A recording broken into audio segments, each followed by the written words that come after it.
Assalamualaikum warahmatullahi wabarakatuh. Kami dari kelompok selanjutnya akan menyampaikan presentasi kami dengan tema mewujudkan spiritual Islam dalam kehidupan.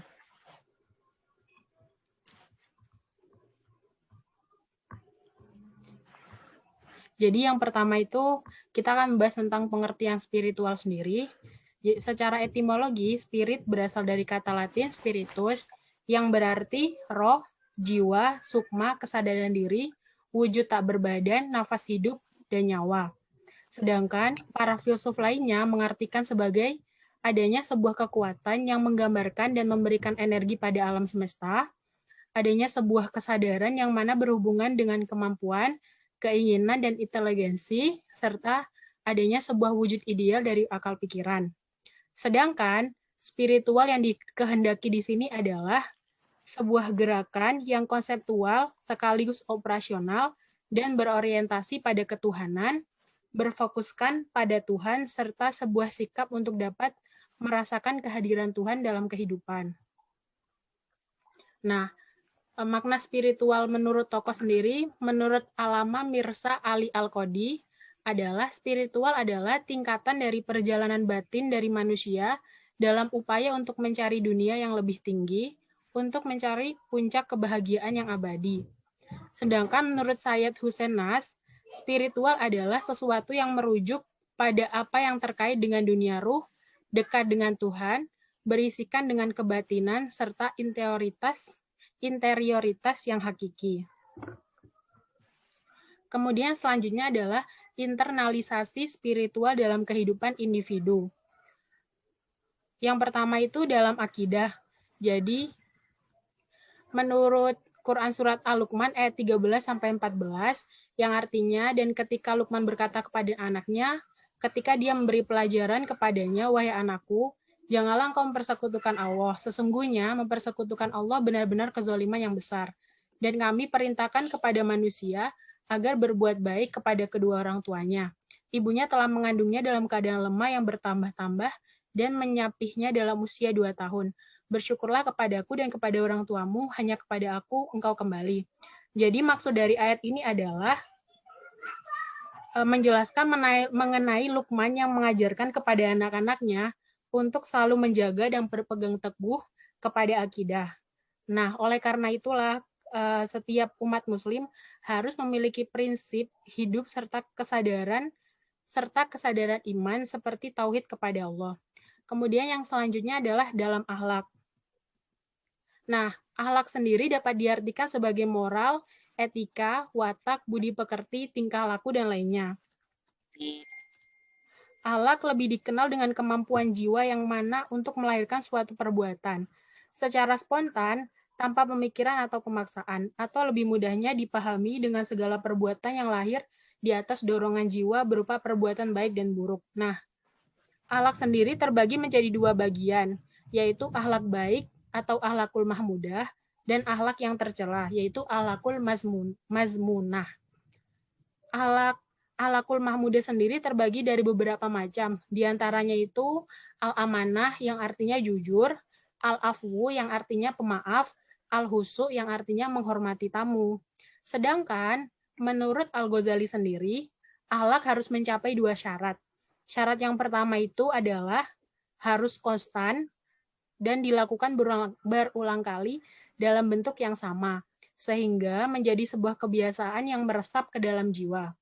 Nah, syarat yang kedua adalah perbuatan yang konstan dan harus tumbuh dengan mudah sebagai wujud atas refleksi dari jiwanya tanpa mempertimbangkan dan pemikiran. Jadi tidak terjadi karena adanya pemaksaan atau akan terjadi karena adanya pengaruh orang lain. Kemudian selanjutnya adalah dalam ibadah. Setiap muslim dianjurkan melakukan ibadah dengan harapan agar mampu untuk membersihkan jiwa dan hatinya, serta dengan ibadah juga mampu untuk menjauhkan dari jiwa yang buruk. Dengan ibadah pula, para muslim juga mampu untuk menghadirkan kedamaian dan kemanfaatan bagi dirinya sendiri, agar tidak terhalang akan kehidupan dunia. Maka pelatihan akan ibadah dan keagamaan harus dibiasakan sejak belia atau sejak dini.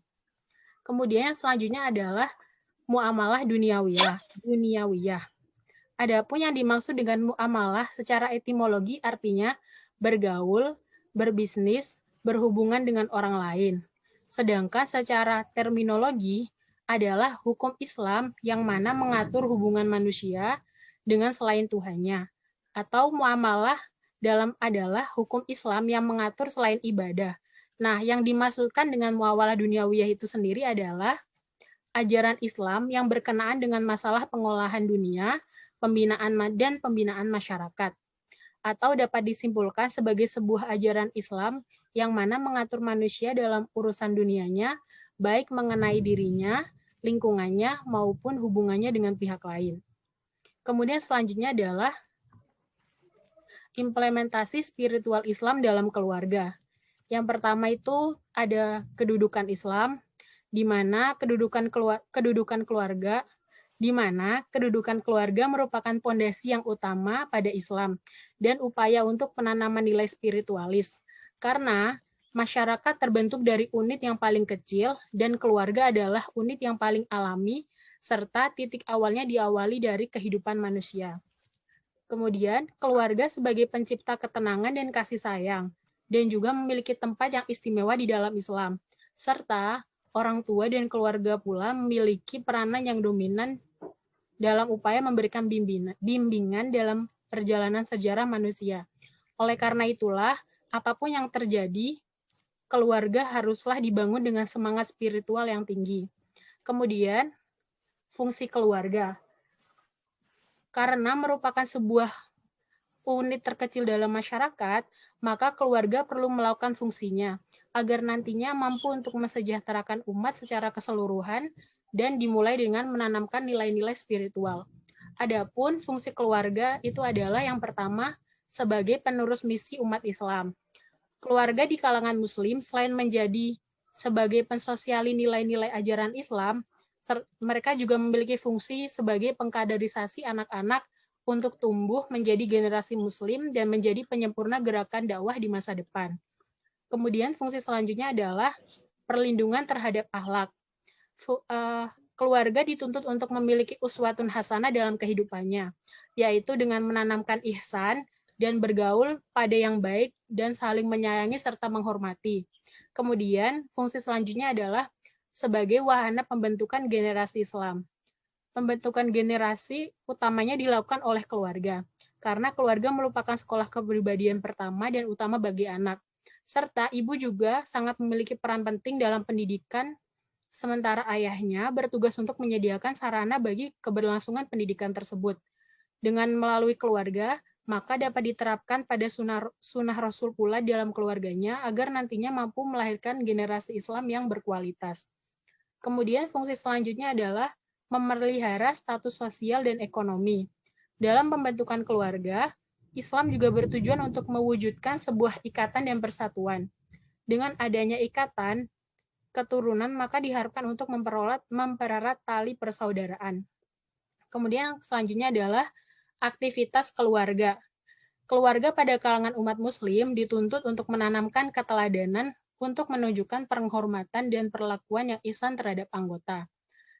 Nah, dengan mulainya abad modern ini, maka keluarga diharuskan untuk memberikan perhatian penuh serta kesungguhan dalam mendidik anggota lainnya. Hal tersebut dilakukan agar menghindari dari pengaruh-pengaruh negatif akan media sosial dan elektronik. Kemudian selanjutnya akan dijelaskan oleh rekan kami.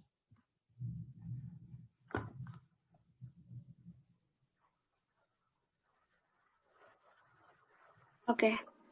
Selanjutnya, penjelasan mengenai menumbuhkan spiritualitas dalam kehidupan bermasyarakat. Seperti yang telah ditampilkan pada slide, contohnya seperti menjalin persaudaraan dan kebaikan dengan sesama kepada tetangga maupun anggota masyarakat. Kemudian, sikap toleransi kepada sesama muslim maupun non-muslim. Dan seperti yang kita tahu bahwa Islam mengajarkan agar setiap muslim menjalin persaudaraan dan kebaikan dengan sesama, seperti dengan tetangga, dengan memelihara hak dan maupun dengan non-muslim. Setiap keluarga dan anggota keluarga Muslim khususnya harus menunjukkan keteladanan dan sikap baik kepada tetangga, seperti memelihara kemuliaan, bermurah hati kepada tetangga yang ingin menitipkan harta atau bendanya, menjenguk bila tetangga sedang sakit, mengasihi tetangga sebagaimana mengasihi keluarga sendiri, kemudian melayat bila ada tetangga yang meninggal, dan sikap untuk memupuk jiwa toleransi. Hal-hal tersebut dilakukan sebagaimana mewujudkan dari melaksanakan dakwah Islam di tengah-tengah masyarakat untuk perbaikan hidup baik lahir maupun batin, sehingga dapat mencapai cita-cita khususnya untuk dalam misi kemuhammadiyaan. Kemudian untuk selanjutnya yaitu mewujudkan spirit spiritual dalam kehidupan berorganisasi.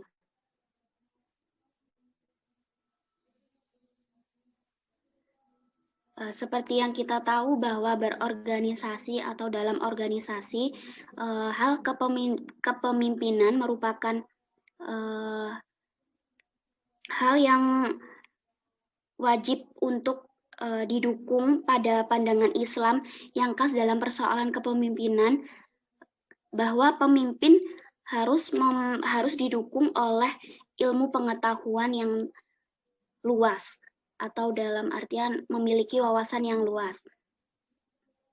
Al-Quran telah menekankan setiap muslim berilmu, maka sudah semestinya seorang pemimpin organisasi harus mempunyai ilmu pengetahuan yang lebih, setidaknya menyangkut masalah teknis dan juga pengorganisasian pengurus dalam organisasi tersebut.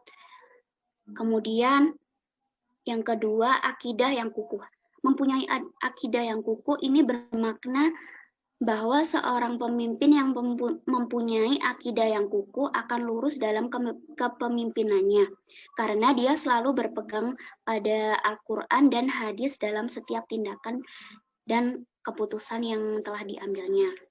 Kemudian yang ketiga, ada sifat amanah.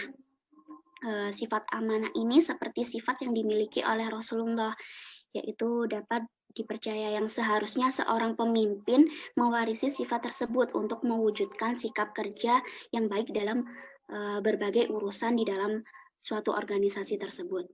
Kemudian yang keempat, ada sikap benar dalam perkataan dan tindakan. Seorang yang benar dalam perkataan dan tindakannya menggambarkan ciri-ciri kepemimpinan yang baik dan patut menjadi teladan oleh orang-orang yang dipimpinnya. Kemudian sifat yang adil, di mana keadilan yang meliputi segenap aspek yang dipimpin. Pemimpin yang adil adalah tonggak utama dalam sebuah organisasi. Ciri-ciri kepemimpinan yang adil mewarisi sifat utama pemimpin Islam sebagai termasuk dalam perjuangan para nabi dan rasul yang menjadi teladan kita semua. Dan perlu diketahui bahwa pemimpin yang adil juga naungan Allah Subhanahu wa Ta'ala. Kemudian yang keenam, bijak dalam menangani sebuah masalah. Tidak hanya pemimpin, setiap anggota, kader maupun elemen seluruh penggerak organisasi maupun anggota-anggotanya berhak untuk berkewajiban memelihara, melangsungkan, dan menyempurnakan gerak dan langkah dengan penuh komitmen yang istiqomah, disertai dengan kepribadian yang mulia dan berwawasan yang luas, seperti yang sudah saya jelaskan tadi. Kemudian untuk selanjutnya, menanamkan nilai-nilai spiritual dalam mengelola amal usaha. Yang sudah saya tampilkan di slide, Muhammadiyah bertujuan untuk menegakkan dan menjunjung tinggi agama Islam yang sebenar-benarnya, yang mengarah untuk melaksanakan misi utama kemuhammadiyahan sebagai misi dakwah. Kemudian misi kemuhammadiyahan itu yakni untuk menegakkan dan menjunjung tinggi agama Islam sehingga terwujud masyarakat Islam yang sebenar-benarnya. Oleh karenanya, semua bentuk kegiatan amal usaha kemuhammadiyahan ini harus mengarah kepada terlaksananya maksud dan tujuan persyarikatan, dan seluruh pimpinan serta pengelola amal usaha berkewajiban untuk melaksanakan misi utama dari kemuhammadiyahan itu dengan sebaik-baiknya sebagai misi dakwah tersebut. Kemudian untuk penjelasan nilai-nilai spiritual dalam berbisnis akan dijelaskan oleh rekan saya. Terima kasih.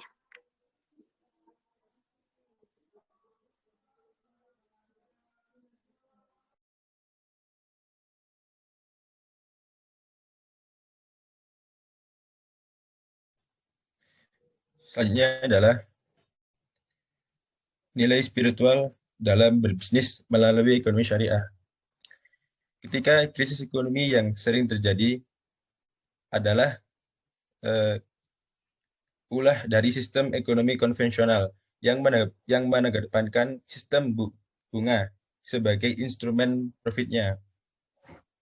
Great Depression tahun 1929 adalah krisis terbesar dalam sejarah yang diakibatkan karena konvensional tersebut. Karena ketika sistem konvensional dijalankan dengan sistem bunga, maka krisis ekonomi akan selalu terjadi. Berbeda dengan apa yang ditawarkan sistem ekonomi syariah dengan instrumen profitnya, yaitu sistem bagi hasil. Sistem ekonomi syariah adalah sistem ekonomi yang berbeda dengan ekonomi kapitalis, sosialis, maupun komunis. Ekonomi syariah bukan juga berada di tengah-tengah ketika sistem ekonomi tersebut sangat bertolak belakang dengan kapitalis yang lebih bersifat individual, sosial yang memberikan hampir semua tanggung jawab kepada warganya, serta komunis yang ekstrim. Ekonomi Islam menetapkan bentuk perdagangan serta perkhidmatan yang boleh dan tidak boleh ditransaksikan atau halal haram kalau bahasanya, atau biasanya adalah riba. Ekonomi dalam Islam harus mampu memberikan kesejahteraan bagi seluruh masyarakat, memberikan rasa adil, kebersamaan, dan kekeluargaan, serta mampu memberikan kesempatan seluas-luasnya kepada setiap pelaku usaha. Atau kalau dalam bahasanya itu antitrust. Ekonomi Islam mempunyai tujuan untuk memberikan keselarasan bagi kehidupan di dunia. Nilai Islam bukan semata-mata hanya untuk kehidupan Muslim saja, atau hanya untuk ibadah saja, tetapi seluruh kehidupan kita dan makhluk hidup di muka bumi. Esensi proses ekonomi Islam adalah pemenuhan kebutuhan manusia yang berlandaskan nilai-nilai Islam guna mencapai pada tujuan agama atau falah. Ekonomi Islam menjadi rahmat seluruh alam yang tidak terbatas oleh ekonomi, sosial, budaya, dan politik dari bangsa. Ekonomi Islam mampu menangkap nilai fenomena masyarakat sehingga dalam perjalanannya dapat berubah tanpa meninggalkan sumber hukum teori ekonomi Islam. Selanjutnya adalah pentingnya hubungan negara dengan agama dalam kepemimpinan. Menurut Ibnu Khaldun, Asy-Syaibiyah merupakan unsur penting dalam membangun negara. Tanpanya, negara akan mudah runtuh karena tidak memiliki ikatan solidaritas sosial yang kuat. Untuk saling bekerja sama, membangun sikap saling pengertian, dan saling bahu-membahu, mempertahankan keutuhan negara. Selain itu, ia juga berpendapat bahwa dalam konteks negara Islam saat itu, yaitu kaum Quraisy merupakan kelompok yang paling mampu mempertahankan solidaritas umat Islam, sehingga layak untuk dipilih menjadi pemimpin atau khalifah negara. Pendapat tersebut didukung oleh fakta sejarah yang menunjukkan keunggulan kaum Quraisy dibanding kaum lainnya. Kaum Quraisy mempunyai karisma yang kemampuan untuk menjadi pemimpin. Oleh sebab itu, keunggulan tersebut merupakan bakal untuk menjaga keutuhan dan kebersamaan umat Islam untuk hidup bersama. Atau kalau bahasa artinya adalah asyobiyah adalah cinta sesama manusia. Namun ketika politik yang dibungkus negara pada saat ini itu sangatlah berbeda. Yang mana ketika politik dibungkus Islam, maka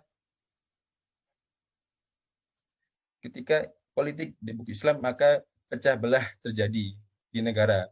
Berbeda dengan konsep asyobiyah yang pada awalnya dicetuskan oleh Ibnu Khaldun. Yang ketiga adalah menciptakan lingkungan yang sehat melalui pendekatan agama. Islam adalah agama rahmatan lil alamin. Artinya, Islam merupakan agama yang membawa rahmat dan kesejahteraan bagi seluruh alam semesta, termasuk hewan, tumbuhan, dan jin, apalagi sesama manusia.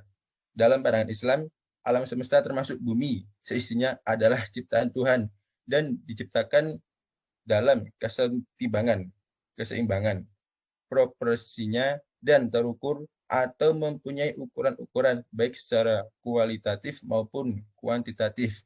Bumi yang merupakan planet di mana manusia tinggal dan melangsungkan hidupnya terdiri atas berbagai unsur dan elemen dengan keragamaan yang sangat besar dalam bentuk, proses, dan fungsinya. Berbagai unsur dan elemen yang membentuk alam tersebut diciptakan oleh Allah untuk memenuhi kebutuhan manusia dalam menjalankan kehidupan di muka bumi, sekaligus merupakan bukti kekuasaan dan maha besar Sang Pencipta dan Pemelihara alam. Sesuai dengan firman Allah dalam surat Al-Anbiya ayat 107, yaitu lil alamina rahmatan lil arsalna kawama. Artinya, dan tidaklah kami mengutus kamu melainkan untuk menjadi rahmat bagi semesta alam. Islam melarang manusia berlaku semena-mena terhadap makhluk Allah, termasuk hewan dan tumbuhan. Demikian tinggi, indah, dan terperinci aturan Sang Maha Rahmat dan Rahim ini, sehingga bukan hanya mencakup aturan bagi sesama manusia saja, melainkan juga terhadap alam dan lingkungan hidupnya.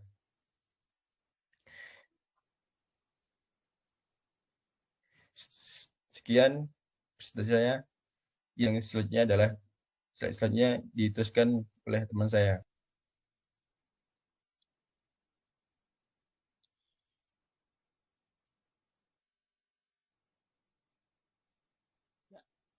Sekarang saya akan membahas tentang pengembangan spiritual Islam dalam ilmu pengetahuan dan teknologi. Jadi begini sains dan teknologi itu sebenarnya termasuk dalam kategori ilmu-ilmu positif yang punya hukum sendiri sehingga tidak bisa didekati dengan mistisme. Cuma banyak masyarakat yang salah, masyarakat muslim tepatnya yang salah paham dikarenakan ketiadaan pengertian mengenai dua hal tersebut. Meskipun sejatinya pada masa awal-awal kejayaan umat Islam itu tidak ada kesalahpahaman seperti itu. Justru malah sebaliknya, yang ada malah pihak Barat, gara-gara kasus Galileo. Tapi realitanya sekarang malah berbalik. Islam seolah terlihat seperti Barat di masa lalu, di mana mereka terlalu menegakkan sudahlah. Ini akan jadi itu. Oke, kembali ke pembahasan tentang sains tadi ini. Dalam sains dalam Islam bukan saja mengambil pertimbangan akal untuk mengembangkan ilmu, tapi lebih dari itu. Justru malah tujuan sains ketika dilihat dari perspektif Islam malah memahami maksud perisyaratan bagi manusia untuk menyelidiki, bahkan mengkaji tentang tanda-tanda kebesaran Allah yang pada gilirannya akan melakukan tadabbur apabila berlakunya penemuan saintifik itu membawa kekaguman serta kesyukuran terhadap kebesarannya. Dan Dan penemuan-penemuan ini akan mendekatkan,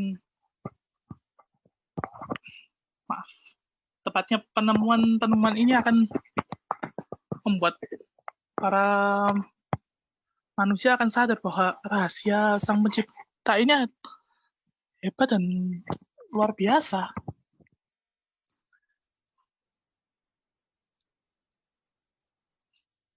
Maka dari itulah kenapa umat Islam harus bisa menguasai dan memiliki keunggulan dalam ilmu pengetahuan dan teknologi sebagai sarana kehidupan yang penting untuk mencapai kebahagiaan di dunia dan akhirat.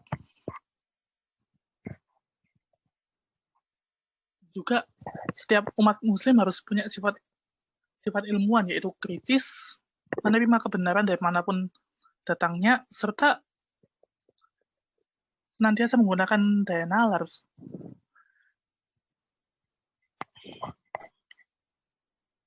Maka dari itulah kemampuan dalam menguasai ilmu pengetahuan dan teknologi itu sudah tak bisa dipisahkan dari iman dan amal soleh yang menunjukkan derajat kaum muslimin dan membentuk pribadi ulil albab.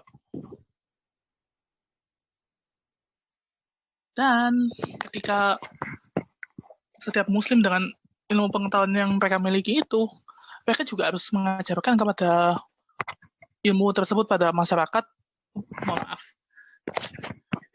Mereka yang memiliki ilmu pengetahuan tersebut justru punya kewajiban untuk mengajarkan kepada masyarakat, memberikan peringatan, memanfaatkan untuk kemaslahatan, dan mencerahkan kehidupan sebagai wujud ibadah, jihad, dan dakwah.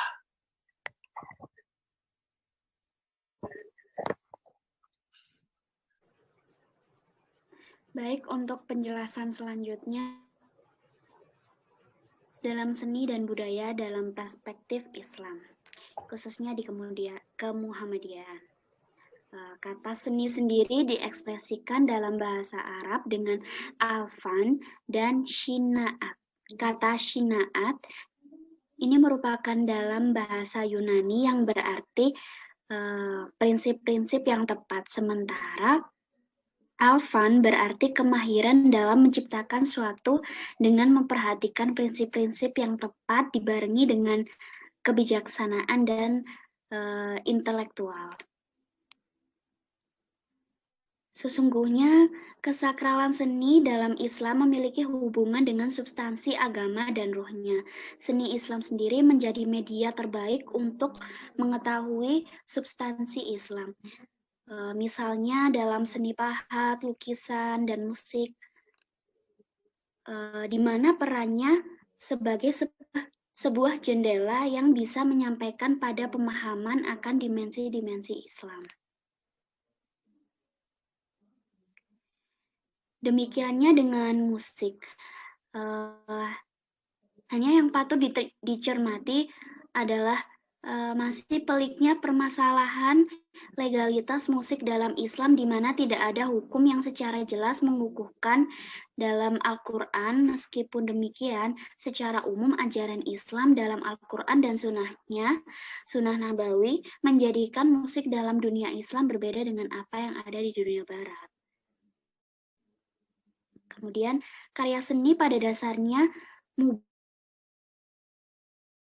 mengarah atau mengakibatkan pada kerusakan atau yang biasa disebut fasad, kemudian tidak mengarah menyebabkan bahaya dan kedurhakaan.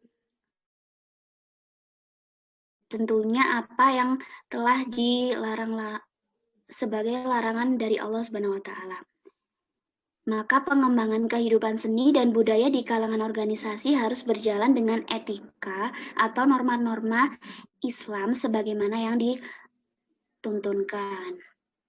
Karena itu setiap muslim baik dalam menciptakan maupun menikmati seni dan budaya selain dapat menumbuhkan perasaan halus dan keindahan, juga menjadikan seni dan budaya sebagai sarana mendekatkan diri kepada Allah dan sebagai media juga sebagai sarana dakwah untuk membangun kehidupan yang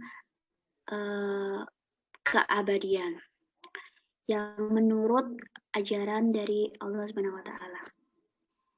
Mungkin itu saja yang dapat kelompok kami sampaikan. Kurang lebihnya mohon maaf, disengaja maupun tidak disengaja. Saya akhiri, wassalamualaikum warahmatullahi wabarakatuh.